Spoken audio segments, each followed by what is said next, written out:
Changer l'adresse d'une entreprise individuelle, EI, est une procédure régie par le Code de commerce.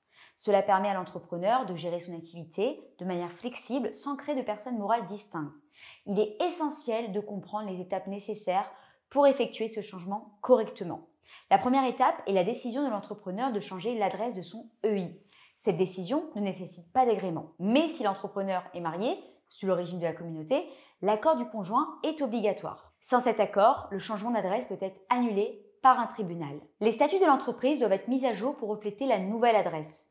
Si l'adresse change vers un pays étranger, il faut mentionner l'adresse antérieure, la greffe d'immatriculation initiale et la date du dernier changement d'adresse. La publication de l'avis du changement d'adresse dans un journal d'annonce légale est généralement requise pour informer les tierces. Si le transfert se fait dans le même département, une seule publication est nécessaire. Pour un transfert vers un autre département, il faut publier l'avis dans les journaux d'annonce légaux des deux départements concernés. Cependant, les EI peuvent modifier leur adresse sans cette publication, économisant ainsi des coûts. Le changement d'adresse doit être déclaré auprès du centre de formalité des entreprises, CFE, ou du greffe du tribunal de commerce compétent. Cette déclaration entraîne une modification au registre des commerces et des sociétés. Les CFE compétents varient selon l'activité.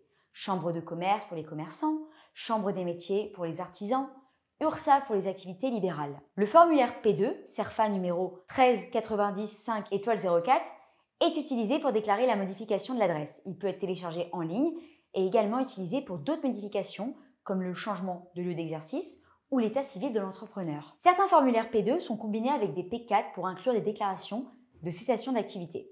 Un justificatif de domicile est nécessaire pour prouver l'adresse. Cela peut être une facture d'électricité, d'eau, de gaz, de téléphone, un avis d'imposition, une quittance de loyer, une attestation d'assurance logement ou un relevé de la CAF. Pour des changements fréquents, il est conseillé de choisir une adresse de domiciliation auprès d'une société agréée, ce qui peut être plus économique. Pour plus d'informations donc, je vous donne rendez-vous sur lestricolores.fr.